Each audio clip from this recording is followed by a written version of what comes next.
unique in every way.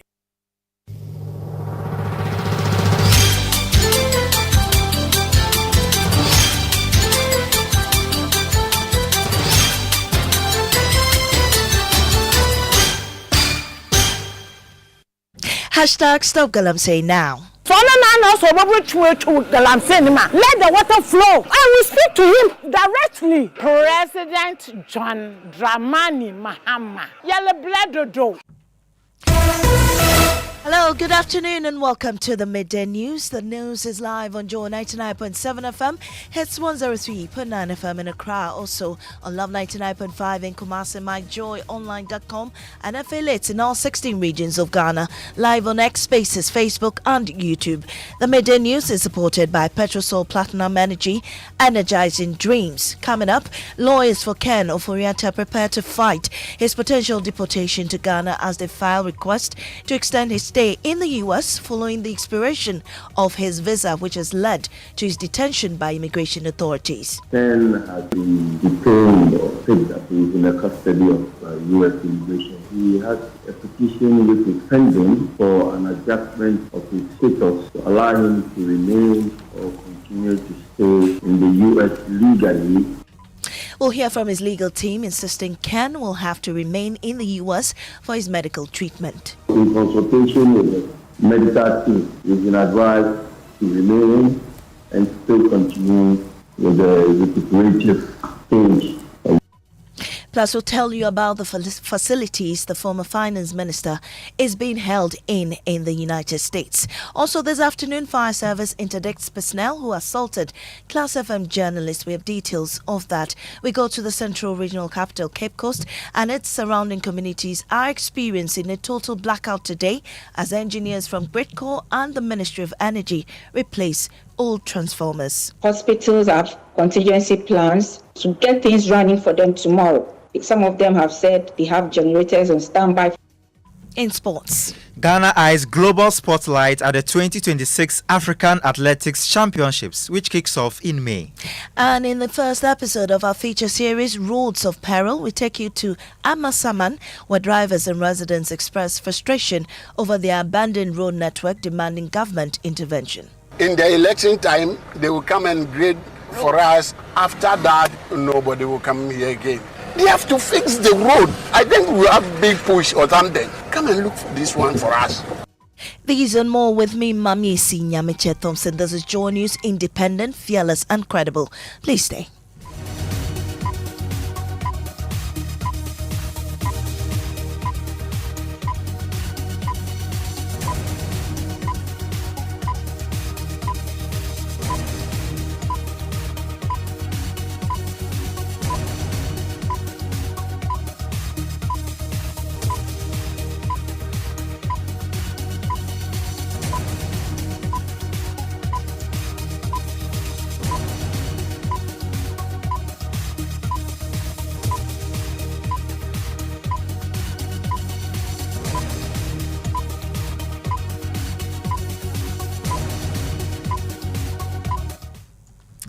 Well, this afternoon, lawyers for the former finance minister Ken Ofori-Atta are preparing to fight a new legal battle to keep him in the United States and prevent his potential deportation to Ghana.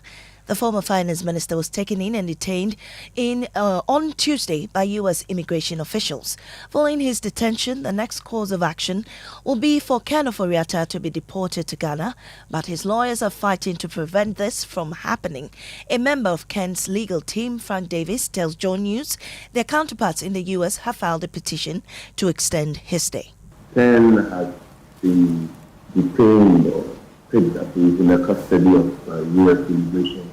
Yes, it is a reason because he has a petition which is pending for an adjustment of his status to allow him to remain or continue to stay in the U.S. legally due to the fact that the extent of his visa to remain in the U.S. has lapsed. So the petition has been pending and awaiting the resolution of the petition. That's what I have detained for that matter to be resolved and expeditiously dealt. So it is It is not a strange phenomenon. So this is not a reaction to the extradition request by Ghana? So definitely not. Definitely. Our counterpart lawyers in the U.S. are working on the petition, and it should be resolved anytime soon. It's not something that is beyond the U.S. authorities. Well, Mr. Davis explained that this is necessary for Ken Ofori-Atta's stay in the U.S. to be extended to enable him continue his medical treatment. He's been there for medical procedure, and he is still undergoing treatment. Because in consultation with the medical team, he's been advised to remain and still continue with the recuperative stage of the procedure attended on him. And as it is customary, if you will have to remain in a jurisdiction above and extended the limit of your visa stay, you will have to apply to the authorities to consider a petition to that effect. We'll be speaking to some lawyers much later. Martin Pebu is on the line with us. But before that, member of our legal affairs desk, Kweku Asante, joins me in studio with a little more of what we're learning about this unfolding situation. Kweku, what have you found about the facility where Ken is currently in? So yes, as we speak, Kenneth Nanayao Ofori-Atta is being detained in the former Virginia jail that has been repurposed into a detention center. The facility, as we know now, can hold up to 336 adult detainees, that is men and women, which now includes Mr. Ken Ofori-Atta, depending on ICE contracts and population levels. As we know now also, Caroline Detention Center is one of two major ICE detention centers in Virginia. The other is in Farmville. In 2025, both facilities were running at high occupancy levels that reflected broader trends of increased ICE detentions. The facility, as we know again, does not have a good reputation for managing detainees. Mr. Ofori-Atta will also share his new temporary home with some hardened criminals. The latest data from the facility shows that 120 of his inmates are criminal. He will be part of the 226 detainees described as non-criminal detainees. And clearly, for a former finance minister and an investment banker, it is safe to assume that the CDF, where he is now, will not be a very comfortable home for the next few nights. Right. So, Kweku, you've also been working our sources at the OSP and other competent Ghanaian authorities. What are you learning? So, yes, Maame Esi, in fact, we are getting some key details about Ken Ofori-Atta's US stay. Right. We know now that his visa will expire next month. That is February of this year. Despite this, however, his legitimate stay in the USA expired in June of last year. So he has been living in the U.S. illegally, according to what our sources are telling us, since June 2025. And guess what, Maame Esi? Ken Ofori-Atta has actually applied for U.S. permanent residency. He did so in June last year, just about the same time his legitimate stay on the visa expired. And as we know now, the extradition request was made in the latter part of December 2025. So clearly, this arrest by ICE on immigration-related issues, as the authorities are telling us, they are concerned about whether or not Ken Ofori-Atta and his lawyers and his family misled them, and also the OSP in particular, when in June last year, they insisted he was sick and will return, especially when at the same time they were making this claim, he was applying for permanent U.S. residency. One of the questions being asked is whether he was buying time to escape returning to Ghana since his application was in June 2025. A lot of questions here, Maame Esi. Right, Kweku, thank you very much. Let's speak to private legal practitioner Martin Pebu, who currently joins us on the phone lines. We're grateful for your time, Martin. Oh, well, although Ken is in detention for a matter unrelated really to his extradition request, how can Ghana take advantage to have him brought back? You know, OSP has been hunting for him for some time. We can try to negotiate, through diplomatic channels, that they should do a simple deportation. But it won't be that easy. Let's not forget, Ofori-Atta has investments in the U.S. And the U.S. economy thrives on foreign investment. So it's not a straight or cut and dry matter. It's a very complex one. So, yes, we can ask government to try to negotiate that he should be deported, but it's far more complex than that. And we're also just learning that Mr. Ofori-Atta has applied for permanent residency in the U.S. and he's made this application at the same time he and his family were claiming he will return to Ghana after his treatment. How does this play in all of this? Oh, Maame Esi, I'm not surprised at all. Actually, 2 months ago, I was given this information that he had applied for permanent residence. And I said it on some news channels and radio stations. Yeah, I was asked about my source and I declined. So I'm happy that Joy FM, you have also independently corroborated that fact. So I was told 2 months ago, or a little over 2 months ago, that that's what he was up to.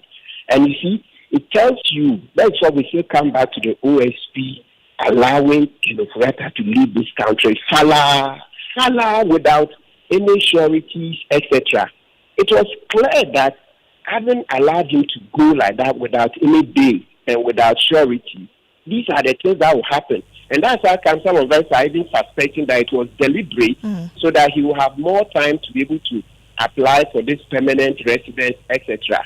So the more this case, travels and unravels, then the more we ask questions of Kiti Jabe and how he allowed Ofori-Atta to escape Ghana.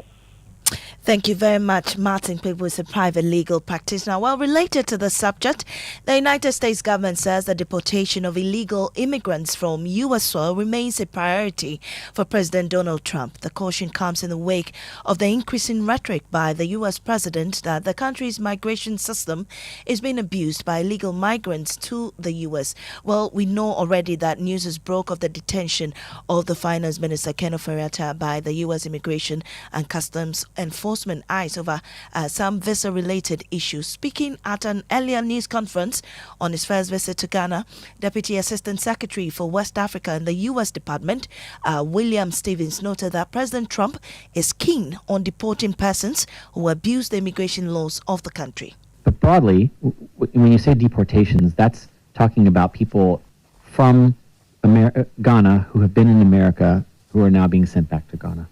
So we're deporting them back home to Ghana. And that is broadly, or any country, right? They've come to our country. They may have violated an immigration law. They've stayed illegally. They may have committed a crime and served their time and now are being sent home because they're no longer have valid status as a non-immigrant in the Away from that, President John Mahama has revealed that the personnel of the Ghana National Fire Service who attacked a Class FM journalist have been identified and interdicted as investigations into the incident continue. Speaking during a visit to the state broadcaster, the Ghana Broadcasting Corporation, President Mahama condemned the attack, stressing that such actions will not be tolerated in a democratic society. I'm a journalist by training, and so there's no way we countenance, the continued assault on journalists. So we've been in touch with the Ghana Journalists Association on these issues. We put them in touch with the security services. We need a reorientation of many of our security personnel to understand that just as they're doing their job of providing peace and safety, journalists are also doing their job of informing the people as to what is happening. So they are not antagonistic to each other. Indeed, they are both serving the same public. Yeah, so we're working on it. But occasionally these things will come up. But when they come, they must be dealt with, as firmly as possible. The Minister of Government Communication has taken it up. I think the officers have been identified, they've been interdicted, and an investigation is ongoing. But we won't countenance assault on journalists. Thank you. Well, President Joe Mahama there, Presidential Affairs Correspondent Maxwell Agbagba joins me on the phone lines with more on this. Maxwell, what other issues came up during the visit? Well, the Director General of the Ghana Broadcasting Corporation, Alassane, raised a number of issues regarding legacy debts at the state broadcaster and the need for better infrastructure. He stressed the need to secure reliable funding to enable the state broadcaster fulfill its constitutional mandate, and that was the point when he stressed the need for the TV license fee to help the state broadcaster fund its activities. Now, President Mahama, in his response, said that government intends to amend the TV license law to create, as part of efforts to actually raise sustainable funding for the Ghana Broadcasting Corporation. He said the proposal will be discussed by GBC management and cabinet before it is taken to Parliament for consideration. He also spoke about the work of the Constitution Review Committee and expressed hope that some tweaks will be made, particularly to Chapter 12 of the Constitution, which focuses on the work of the media, noting that the tweaks would create a better environment for media to operate freely and effectively. Right, thank you, Maxwell Agbagba, Presidential Affairs Correspondent there.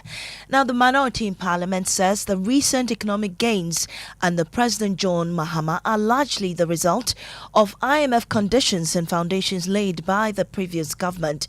This comes on the back of the anniversary of the President's 1 year in office. Dr. Tia Mahama Abdul Kabiru, Member of Parliament's Finance Committee and Member of Parliament for Walewale, insists the administration is benefiting from policies already set in motion before its term began. Is it novel? Is it unique? Is it the case that it's never done in any first term of government? The answer is no. Okay. So for me, once we give credit, let us not create the sense that this is the first time in a government's first year in office that we are having this kind of results. As a matter of fact, the euphoria around the 2017 budget and the outcome of that budget, with the greatest respect, it was far even more than what we are experiencing. So approval rating for the president at the end of his first tenure by Afrobarometer was 70%. Yeah. But speaking on Joy News' PM Express, Imani Africa President Franklin Kujo offered a contrasting view, arguing that early signs from the Mahama administration shows discipline, restraint, and guided leadership which he believes are driving public goodwill and renewed market confidence. We should also acknowledge the fact that some of it is also due to, what can I say? I think the NPP, some of the investments they made somehow in terms of the decisions around the restructuring and all that also sort of helped. But largely, we should give credit to the fact that the pair of funds that the NDC has put together, from the presidency to what's his name, Atufosi, gives you a certain sense that look, things are being organized properly. Well, the business community is urging caution. Traders and business leaders say government must maintain foreign exchange stability while urgently reducing lending rates. Clement Boateng is president of the Ghana Union of Traders Association. It's in the best interest of businesses. The only thing that I would like, the government try as much as possible to do, and the governor, has also spoken about it, has to do with the lending rate. Even though the policy rate is currently at 18%, I think it is not having so much influence as.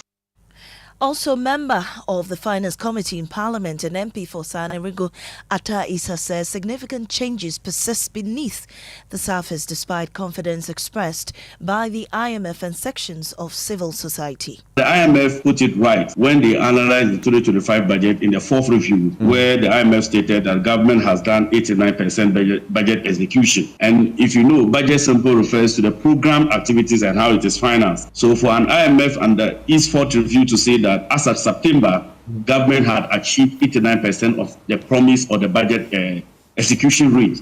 To that end, I think that President Mahama has done well generally. Away from that, planned power outage today in the central regional capital, Cape Coast, has officially taken effect. Residents of the capital and neighboring communities are experiencing the outage as engineers replace old transformer units aimed at boosting the substation's capacity to meet the region's growing electricity demand. On Joy News, Communications Officer of ECG in the Central Region, Esther Anjola, explained the contingency measures put in place to ensure that key institutions such as hospitals continue to have power while supply is gradually restored later in the evening. For this upgrade, it is something the Ministry and Gridco decided to undertake due to the transformers capacity that we are having at the Cape Coast BSP. It's going to be scheduled for tomorrow, as you've said earlier on, and it's going to last for 16 hours. The reason why they are doing this is because the capacity is at its maximum, so they need to bring in a new one. It was supposed to be, or it is 33 MVA. We have 233 MVAs, but we are upgrading to 266. Abigail S.L. Nkrumah is our correspondent in the region, joins me currently on the phone lines. Abigail, how are residents coping? Right, so residents are worried, especially business owners and normal residents as well. Now, business owners, especially bar owners, those who sell groceries, as well as even drivers, are complaining that the power cut today is going to affect their daily business. Some drivers that I spoke to said that they have some faults that will need electricity to fix. But because there is a power cut, it means today they won't be going to work. their hope was that the power will be back on early so that even if they lose their daily earnings for the day, they can still work at night. But the Ministry of Energy communicated that the power will be back on at midnight, somewhere around 10 p.m. or 11. So they are in the know that they are going to lose their daily earnings today. And so they are worried and they are hoping that whatever maintenance or whatever upgrades they are doing, they'll do it well so that this will not repeat itself. For me, I won't be able to work today because I use electricity for my work. But as we all know, thankfully, they told us ahead of time. So I was able to do some things. I got some work done yesterday. But today, I won't be able to print anything because there is no lights. Na wodi mu de nukwanyi ohaw kakra chere electricity ne yadi bobre biara. But it also doubles as a public space for people to come and sit. Nti at all at a go no ko off them na ohaw. I run a bar. Without lights, how do I play music for people to hear and come to patronize my services? And you heard that some residents of Cape Coast. You're still listening to the Midday News here on Joy 99.7 FM. We'll take a break. When we return, calls intensify for tougher prosecutions of persons involved in the illegal sale and movement of ammunition after the Ghana Police Service intercepted more than 1,000 rounds of ammunition being transported from Accra to the northern region. We need to strengthen our mechanisms to address it in terms of the prosecutions relating to individuals involved in this significant deterrent measures. And also in the first episode of our feature series, Roads of Peril, we take you to Amasaman, where drivers and residents express frustration over the abandoned road network demanding government intervention. In the election time, they will come and grade for us. After that, nobody will come here again. They have to fix the road. I think we have big push or something. Come and look for this one for us.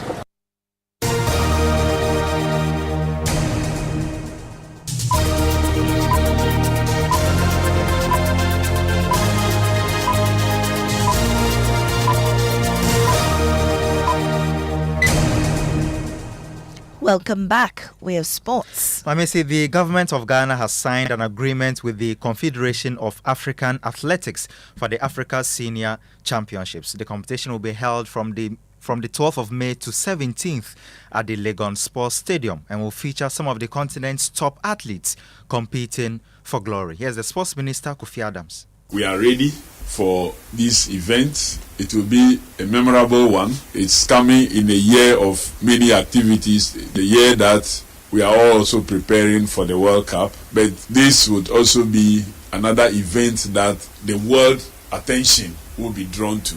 Africa is the place.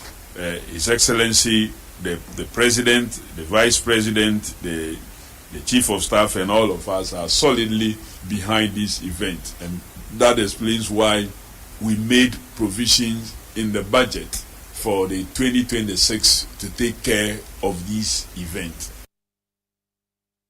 That's the Minister for Sports and Recreation, Kofi Adams. Thank you, Mubarak. Now, police intercepted a bus with over 1,000 rounds of ammunition from Accra to northern Ghana at the Asankari police barrier in the Shantu region.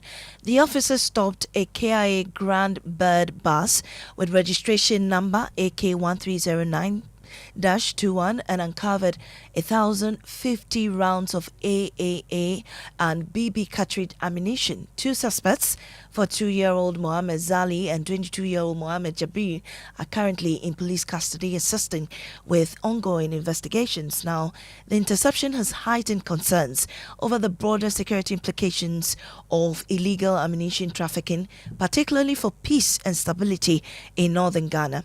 Listen to security analyst Mutaru Mumuni Mukhtar, who says stricter punishment and effective prosecutions are needed to deter suspects. Clearly, this highlights, the reality of armed proliferation, not only in the hands of, the local population or ordinary population, but within circles that appear to have significant hold in terms of the system. And also the reality that we will be challenged in dealing with issues of conflicts that have bedeviled the northern parts of the country for so long. If we do not, come out with measures that are effective enough at addressing the proliferation of arms. My colleague Stephen Mensah joins me in the studio with more on this development. Stephen, so what more are police telling us about that ammunition? Well, Maame Esi, what we understand currently is that the officers became suspicious during a routine check and conducted an extensive search of the vehicle, which uncovered that the ammunition was concealed in a sack. Okay. And according to the driver, the sack was handed to him by an unknown person as a parcel to be delivered to an individual identified only as Oboye in Tamale. We understand also that the bus was traveling from Accra to Tamale with Savelugu listed as its final destination. We understand also that the vehicle has been impounded with the ammunition retained as exhibits. Thank you very much, Stephen Mensah, for that update. Now, on Accra's Akraman Ashalaja Amasaman route, drivers like Stephen Kumi wake up every day chasing a simple dream to earn an honest living. Instead, they are forced to battle deep potholes and frequent breakdowns. Kumi's work and pay vehicle is slowly falling apart, and he is not alone. Drivers and residents who ply this route say the poor road network is turning daily travel into a nightmare. In the first episode of our feature series, Roads of Peril, my colleague Ken Ofori focuses on the poor road network in some communities in the Amasaman constituency and the challenges drivers and residents face using them.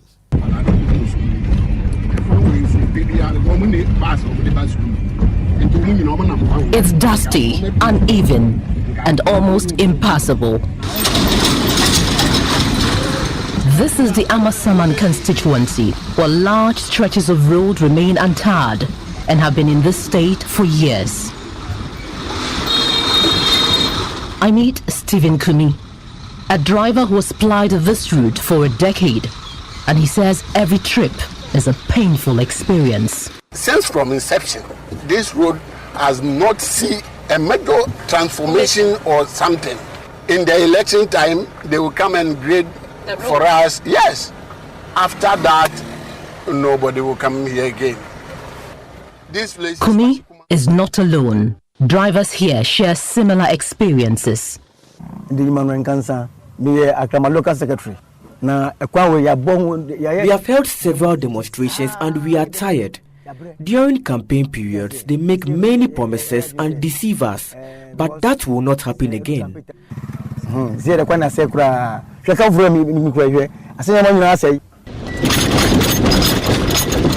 We drive through Amasaman 3 Junction, Ashalaja, Ayikai Doblo, Akraman, and Doblo Gono. The vehicle wobbles constantly as we ply the uneven terrain. It takes a great deal of patience and skill to maneuver through this corridor. Like drivers, traders are also feeling the brunt of the poor road conditions. We are struggling. I buy my supplies from CMB, but because the roads are in such poor condition, transport costs are very high. About 100 meters from the Ashalaja Bridge, I meet Janet Inkum. On her own initiative, she fills deep potholes with sand, offering a temporary relief to drivers, commuters and residents who use the stretch every day. No one supports me. Drivers who use this road sometimes assist me when they are moved by what I do. When passers-by feel touched, they also offer support, and I add my own money to buy sand, which I use to fill the potholes.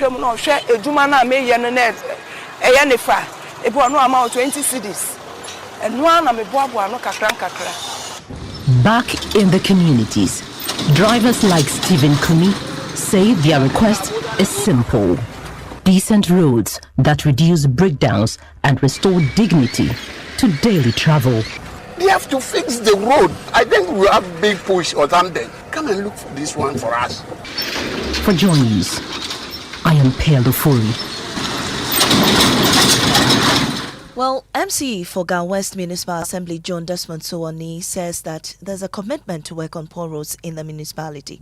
Ga West as a municipality, we are also making efforts to reshape some of the roads by using the drip equipment. But reshaping is not a solution, because when you reshape the road and it rains, it becomes worse. And the MC for Ghana West Municipal Assembly is John Desmond Sowonai there.